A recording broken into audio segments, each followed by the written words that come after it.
Today's guest is a U.S. Air Force veteran, a communications specialist, and was most recently a combat drone pilot in Ukraine.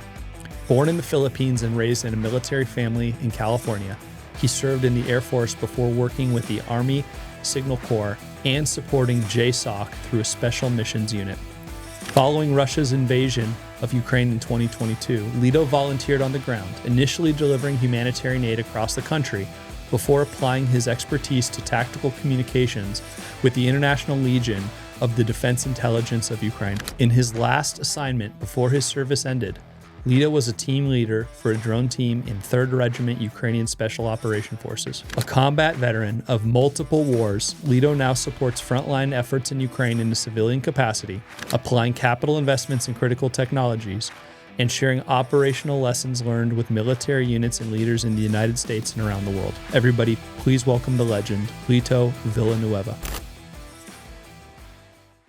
How is this warfare different from where it started? Well, we had a lot of assumptions first of like Russia's combat effectiveness, like their military power. We didn't really understand. Like we have to remember, like before 2022, we were very, very scared of Russia. It was like in the propaganda that we had, like Call of Duty or everything else, like Russia is big, bad, evil threat, nuclear weapons, KGB, blah, blah, blah, right? Like it's definitely still a threat. But they were rotting from the inside just due to corruption. Like we have, like fraud, waste, and abuse training in the military, and you never realize how important that is until you see a military getting eaten up from the inside due to fraud, waste, and abuse. Mm-hmm. So like these simple things of like military entrance processing station, MOS, and technical school, like did you know, like in the military, the military, you're not allowed to join the U.S. military if you have an STD, like if you have HIV. There's like a 4% HIV rate in Russia. Yeah. I had no idea. Yeah, it's huge. And like I remember, trying to patch this dude's neck. I was sending this video to some of the CIMIC guys to like potentially push this out. The first question they asked, like, where's your gloves? I was like, what are you talking about? It's like, HIV, I was like, what? Like, so I didn't know. Like, so there's like these small things that our military in the U.S. has solved even before you join the military. Interesting. It's crazy. And you have an ASVAB, like these basics of like, how technically competent is this guy and where does he belong? Because sometimes the placement of these people, like our system is so mature to the onset. Like, it's not even like, the bombs and the tanks and our air superiority in the Navy, like that's part of it. But really, the people that we have in the U.S. military and the structure that we've been able to maintain really gives us that competitive advantage that they cannot. I don't think anybody, no country can match at this point. Like our placement is just so good, so good. Like there's right. We always say like there's a place for you in the military, no matter who you are. Right. Like we'll find you a spot. So that's something that I saw really be like this competitive advantage that didn't exist on the Russian side, like, and they're figuring that out now. They're adapting. They're adapting really well. There's a delicate balance that needs to be saying, like, is Russia going to lose this war? No, they didn't completely. Is Russia going to win in 3 days? No, they didn't. But is Russia a weak opponent? Absolutely not. Like, it's still Russia. So you still have to take them seriously. They have friends. They have socioeconomic ties to Iran, North Korea, and China, and they've obviously done intelligence sharing. They have great logistics pipelines to fuel the war, whether it is actual petrol, North Korean soldiers, Chinese drones, or Iranian one-way attack drones. Like that partnership absolutely exists, and it's a grave threat. I call it the neo-Axis powers. Like that's the threat. Yeah, the new axis of evil. Yeah, exactly. So everyone adapts because it's warfare or yes. you lose, right? Let's go back to the summer of 23. Yeah. Okay, so like you said, you start seeing some of these videos of like grenades getting dropped. Yeah. And then you start seeing like the FPV proliferation. That's right. When it moved from going after armor into going after people. Yes.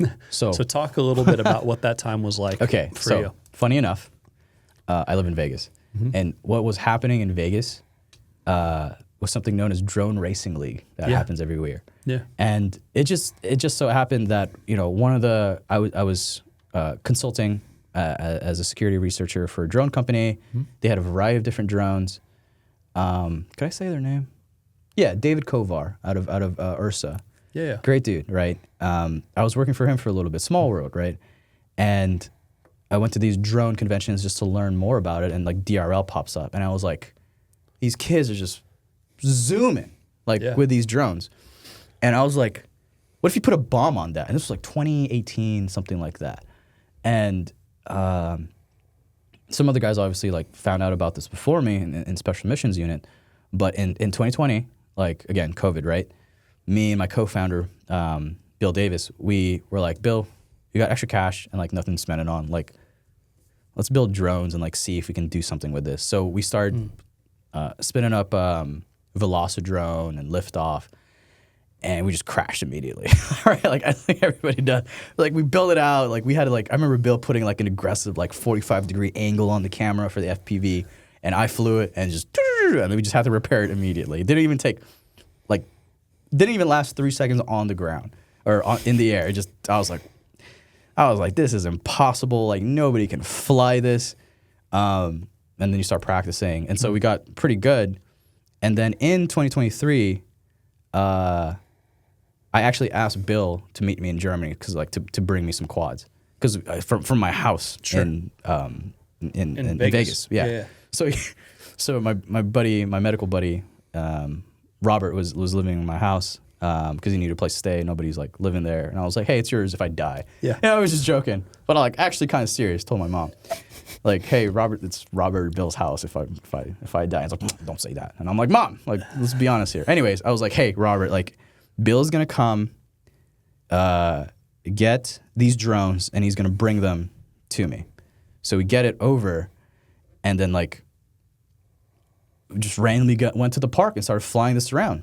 And we were like... In Germany or Ukraine? No, in Ukraine. Okay. Yeah, like you could just fly at that point because it was still new. And we're like, hey, like this I think is going to be future. We got to figure out like how big of a payload we can put on. And we were just like using like LiPo batteries. We didn't move over into lithium ion yet. We're like, hey, let's put like 5 pounds of C4 in this. Like, does it work? And it's like, too heavy. Yep. And they were like, okay, let's get bigger drones. And I get pulled to a training in the U.S. So for like a completely different, just random opportunity for my old TL, I meet Paul Nurkala, like a 2018 like drone champion, and he's the one who trained me, like how to just go like from like casual FPV guy to like fucking top. And I was like, as soon as we finished that, I was like, I'm going straight back to Ukraine to like fucking kill dudes. Yeah, and we do, and it was great, and it was fun, and I shouldn't be so whatever boisterous about this, but like we completed our jobs, right? Like what a crazy new way of warfare. So summer 2023 was like early adopters. In the span of that month, that say 3-month season from summer into fall, like dude, any of the maneuvers we had, like ground, like rushing a trench line with tanks or rushing a trench line with IFVs, like you're dead. Like you're gonna die to drones, and nobody had jammers yet. No, there was no nets. Nobody was buying shotguns. The kill count was insane, and still today. But like those early days, man, yeah. For pennies on the dollar. For pennies on the dollar, dude. Everything. Pennies on it was a flying IED, and nobody knew how to stop them yet, right? Again, like spectrum analyzation, and radio direction finding wasn't a thing yet. It's incredible. Yeah, it evolved so rapidly, and then we had drone droppers, larger drone droppers. Yeah.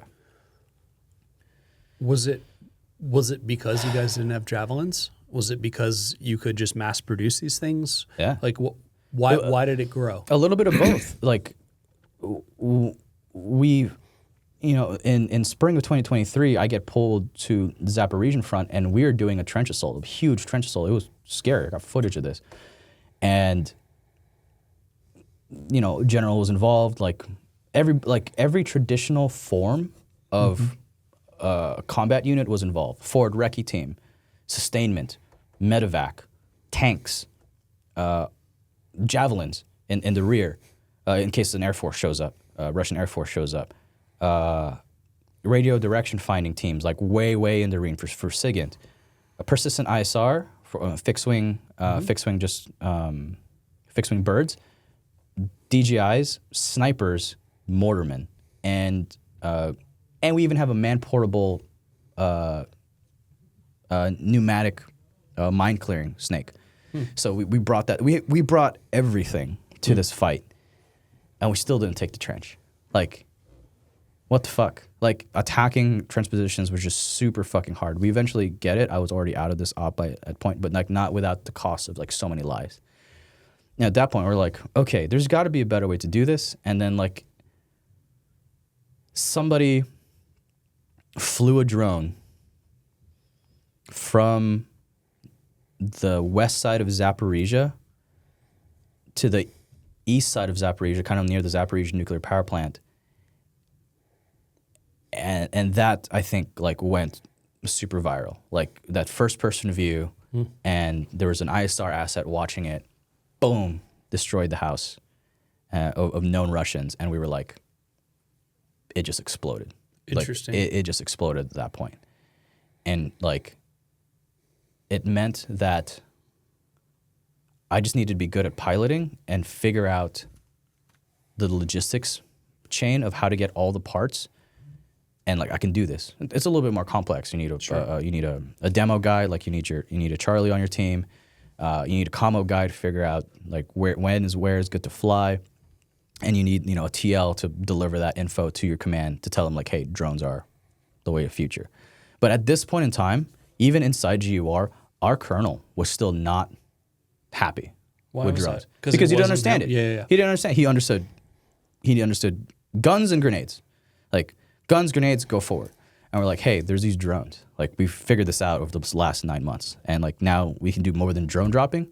We can also like use these FPVs. And they're like, whatever. Like, we got to do this. And we're like, fuck. And so like, a lot of it is we have to be derelicts and like just do it on our own. Sure. And then just like, hey, fucking record this. Like, record my screen. And then at that point, like, we didn't even know how, like, we were still like visor based and like, you just have to like stand up. So we didn't like, hey, how do I output this, what I'm seeing here, to a screen so you can see it? Like we're still figuring this shit out. And then finally we figure out how to do that. It's just analog video or digital video. Some guy takes like photos of it, and then the smart commands like picked it up and were like, that's the way of the future. That's fascinating. It was new doctrine. What's interesting is like as soon as you got it off the visors or the goggles and put it on the screen, was that one of the moments where people in real time could like, see holy what you're doing? Shit. Yeah, they were like, got it. Interesting. Yeah, they're like, oh, I am the missile. I was like, yes, you are the missile. Exactly. This is like exactly like Call of Duty when you get that fucking kill streak. Like, that's you now. And they're like, is it dangerous? And it's like, abso-fucking-lutely. People blow themselves up all the time in those early days just putting it's an explosive on a conductive frame of carbon fiber or aluminum on a circuit with a battery that's running. Like, you're going to blow up, and people fucking died. And even to this day, I say, like, I don't touch the bomb. I've touched bombs twice in the entire time I did it, but I always had somebody else there. Yeah. So for me, it was like trying to find a good demo.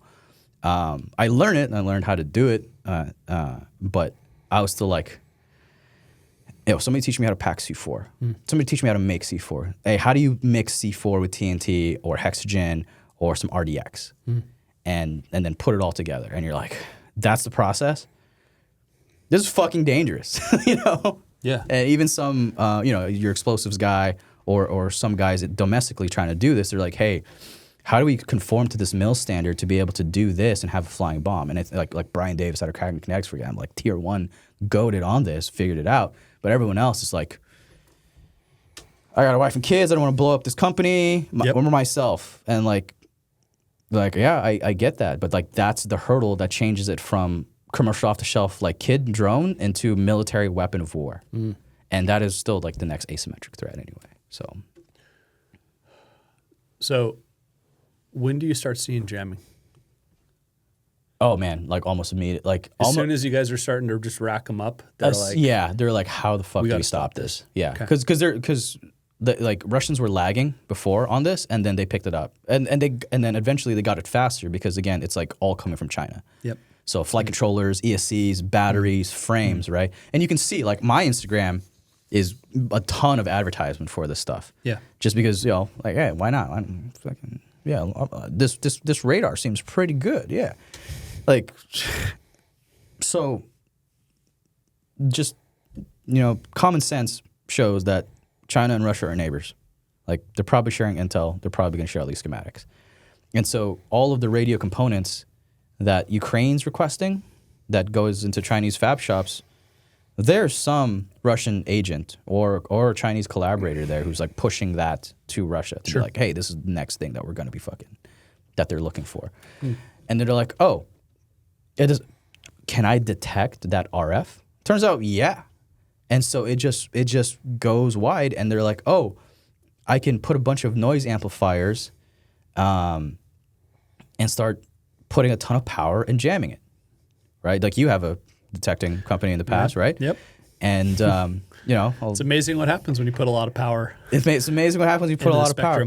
But it turns out, like, a lot of the reasons why, I know, like, the new Titan V4 or something's coming out, whatever, but a lot of the reasons why Ukrainian jammers are so good is because they don't have FCC restrictions. Yeah. So they're really, really effective. And in a time of war, like, hey, do you want cancer in 25 years or do you want to end up on an Instagram reel right now in 25 minutes? Yep. And it's like, I'll take the cancer, bro. Yep. That's it. So,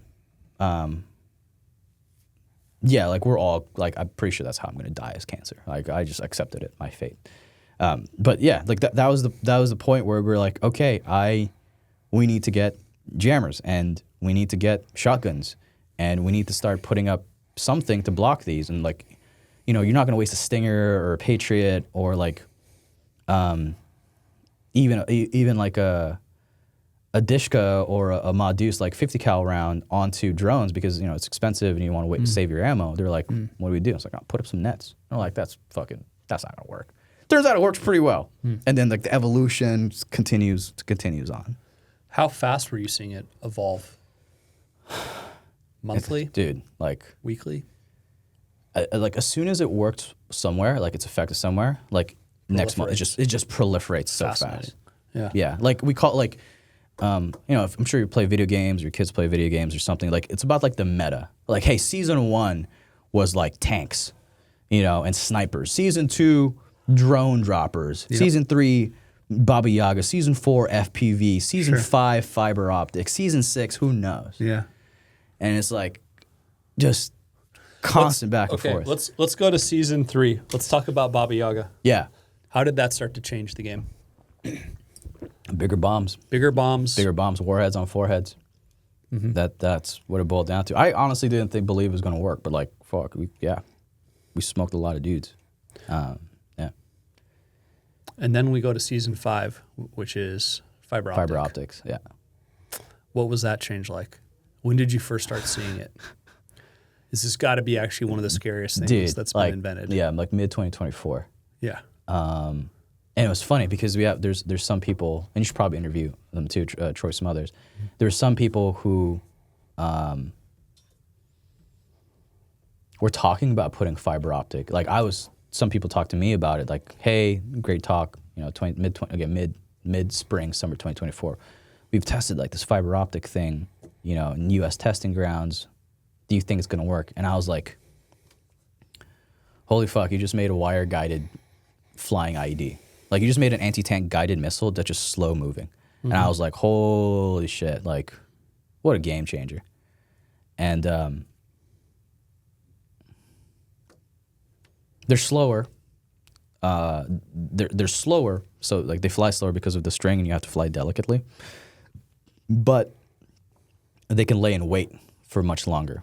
So because you have constant video. Usually, again, like with Radio Horizon, as soon as you drop, like, drone's gone forever, unless, like, you put something up. But with fiber optic, you just lay it on the side. But most of the time, I don't know why, but they just put it in the middle of the road like the Russians do. I think it just has to do with their doctrine and SOPs and stuff. Other Ukrainians do it in a different way. Very effective. Very, very effective. There's guys, you know, in the SWAS group chat who've used fiber optic very, very effectively, even till today through the winter. So yeah, we'll see what happens. But that, dude, there's thousands of kilometers of fiber optic just spread into fields. Some of the videos are like unbelievable. Yeah, like forests of fiber optics. Forest, seas reflecting in the day. Do you think the Russians adopted that one faster? That's like one of the things at least the media says. The Russians started adopting faster and countering RF-based drones as well, mostly due to this public-private partnership, like Russian state Kremlin-funded private partnership called the Rubicon Group. Mm-hmm. They're incredibly well funded. They have some of the best people in their organization, virtually unlimited funding, and they just incorporated CTPs, like some, like you want to talk what the role of like special operations is in the future, like that's it, like Spetsnaz and Wagner guys and like just really great like radio guys, great top cover, good generals that are forward thinking. That is the way of the future.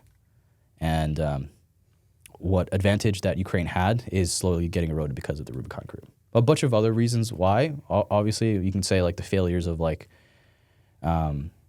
Europe supporting Ukraine with two feet, just hop in, bring NATO forces in.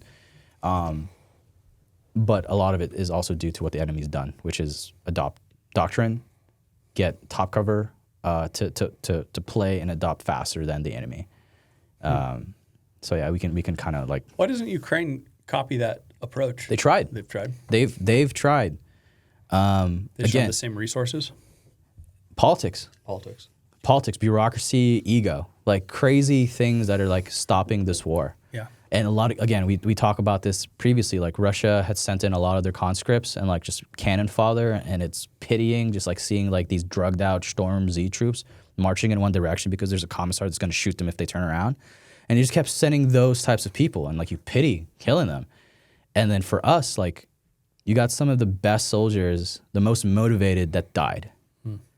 And, whether it was due to something stupid, accidental, or just unlucky with like artillery. Like artillery doesn't care who you are on the other end, and you die. Like it's tragic. Like the only times that we're ever, there's only a few times I can recount where we're like drinking to a buddy who fell in combat because like his guts is spilling out and he was like, give me all the grenades before this building collapses. Like I'm going to draw in the Russians. Like what a crazy heroic story. Like hell yeah. Like, like you want to, what was that dude's name? Patel, who's like the FBI director. That dude was actually Nordic. He was like, see you in Valhalla. And I was like, that's a fucking great story.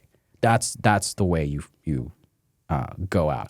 But everything else is like crazy bad. Like a mine, fuck, right? Legs blown off. Like concussion, like FBI, like now he's,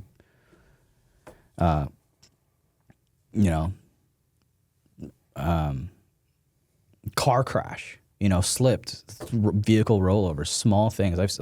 Man, it's tragic. And like these small things, like accidents, infill, getting killed. Like one of my buddies, he got killed from an S-300 missile out in Kramatorsk, and yeah, that sucked. And I was like, dude, I was gonna meet up with him. I was like 5 minutes away. And I was like, holy shit, like, who's dead, And just unlucky, dude, Going back to that word, luck. Dude, like, sometimes it's just wrong place, wrong time. And, yeah, anyways. Like, it just, like, there's, like, small bits of retreat, but, like, some respite that you could possibly get, like, going to these places and, like, oh, hey, realization, like war's still going. And again, like these evolutions of consequence due to consequence and like lessons learned, lessons earned, if you want to call it that way, is hey, we don't need to, like Russia, hey, we don't need to use S-300s anymore, they're too expensive, let's go with glide bombs. Something simple. Or hey, like let's trade our our nuclear weapons, our artillery shells, and intellectual property that we've learned, like Russia speaking, to the North Koreans, and we get their soldiers. You get a lot of people. Like, great. Because North Korea had a population problem anyway. So, like, yeah, hey, let's get rid of some of them. You know, heroically honor the ones who died. Whatever. But, you know. Do people in the West understand the stakes at which Russia is playing this game? Not even close, dude. Not even, like, the U.S. lost thousands of troops, right? 7,000 troops in 20 years in Afghanistan. Like, you lose that in a month in Ukraine. Like, after 20 years, right? What's 20 times 12? 240 months. Thank you. In 240 months. In 1 month, you lost 7,000 guys. Like, I don't think the U.S. really understands that cost of casualties. The numbers are conflated on both sides due to, like, you know, things like that. But you can guess about collectively like 1 million soldiers dead. And you're like, can you imagine 1 million humans dead? And you're like, dude, that's crazy. So, yeah, man. Like, so when was the last time you were in Ukraine? When did you leave?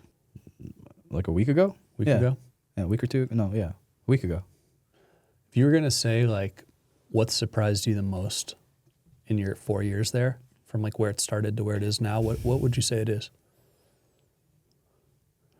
What surprised me the most? What surprised me the most is that for all the, like, because, you know, when you're in the military, you see like all of the things that are wrong with it. Like, I see everything that's wrong with the Ukrainian military. Like, what surprised me the most is that we're somehow still like holding on because Russia is worse.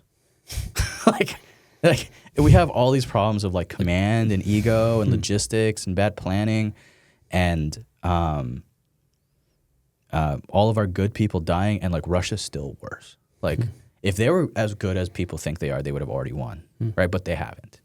And yeah, it's like Ukraine's the largest European country, but it's also significantly smaller than Russia.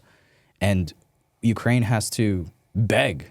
You know, how embarrassing is that, right? Like, as a head of state, as a politician, like a president, regardless of what people might say about Zelensky and like all of the things that he might be doing or not, like to have to constantly beg for assistance, to being like, hey, like, I need help. Just to ask, just like to humble yourself to get to the point, like, hey, I need some help, man. Like, Russia's bigger, badder. Like, yes, we need your help. Please don't abuse like our willingness to concede things. And like, come on, bro. Like, I'm getting bullied. Can I get some fucking help here? And to be able to still like maintain like some sense of dignity, dude, that's hard, man. Especially for very proud people, you know, very, very proud. The men are very masculine, women are very feminine, you know, very traditional values, you know, conservative family values, and like, you're like, okay, like, this is worth protecting. I understand this, you know. And dude, it's so unhinged over there sometimes. Like, they just make the funniest jokes. Like, the amount of like, hey, you from China? Like, I'm like, nah, bro, I'm American. He's like, oh, okay. You know, like, it's just, you know, you good at math? I'm like, fuck. No, but I'm good at IT. Yeah. I'm also actually really good at math. But apparently, I can't tell fucking 20 years, 12 months, so maybe not. Anyway. Yeah. Give me the Xbox and the comm Yeah, I systems. got you, dog. I got you, bro. Yeah, no worries. But dude, like, yeah, like, the resiliency of the people is just being like, I don't care. You know, like, just, like, you can get into, like, apathy after so many years of, like, this war drudging on, and, like, you know, you see Ukrainians just living like air raid every day, like, you know, scrolling on their phone and doing this and that and the other while air alerts are going. Like, nobody even goes to bunkers anymore. You're just like, if I die, I die, whatever. Anyway, selfie, you know, hey, put this up on Instagram. You know, you got girls just in the middle of an air raid. Yeah, and you got the guys being like, yeah, you know, check out my, you know, Brazilian Jiu-Jitsu takedown maneuver and my Krav Maga and Muay Thai. Like, you know. Yeah, and the meme game is crazy. It's so funny. The memes are hilarious in Ukraine. And yeah, they talk so much shit too. Like, we know, like, you know, like the Greenland stuff. They're just making so many memes. Dude, it's freaking hilarious. Because what else are you gonna do? You're not gonna be sad, right? Like, hey, all my friends are dead. Anyway, let's get rich because they would want me to be rich. Like that's the way you got mentality. like, dude, you got to like push forward, and otherwise you're just gonna die in the depressive cycle of alcoholism. When I lived in South Korea and I was an English teacher for a couple years. Yeah. And when I was there, North Korea tested the nuclear weapon. Oh. And I had one of these things called a magic jack, which is like you'd plug it. Yeah. You remember I know that what a thing? magic. Of Oh course. man, yeah. Yeah. So I had a phone number, right? And when that happened, people were calling me from the U.S. like insistently. Like they thought the world was going to end. So I went and I talked to Koreans because like no one seemed to really care. Yeah, right? yeah. And the phrase they use, which describes like, and I don't know what it was, but they're basically like, if you live with a gun next to your head for so long, you kind of just ignore that the gun is there. Yeah. Do you know what I mean? Yeah. And like, obviously, like if you're in the U.S. and you think, oh, well, North Korea's going to build a nuclear weapon, the world's over. Or if you're in Ukraine and you're like, yeah, there is a war going on, but to your point, like they're not going to air raid shelters anymore. You just kind of get numb to the fact this is all around you, you know? Yeah. And I mean, it probably says something too about the people because I mean, you do have to kind of be resilient. Yeah. If, you know. There's a small line between like apathy and resiliency, and I think like you have to play that pretty well because you can't live in fear. Like I remember again doing like kind of like Ukrainian site survey in 2022, like before I made this decision to actually sign a contract and fight, like I was asking a bunch of the Ukrainians these questions, and they're like, "Oh, Russia's been saying that they're going to invade for years, and we just thought it was just like saber rattling, like whatever." And then they did, and they're like, "Why? Like, why would you do that? Are you stupid?" Yeah. Like that was like the thought process. Like we're gonna kill all of you, and then they did. Yeah. Like it was embarrassing. Like what a humiliating. Oh, we will do and just take Kyiv in 3 days. Like, bro, it's over 3 years, bro. Yeah. Like you suck. Like you suck at this. Let's have Delta show you how to. Thanks for tuning into the Drone Wars podcast. Don't forget to come back for the next part. If you liked what you heard today, please subscribe to catch all the latest insights for all things defense and geopolitics.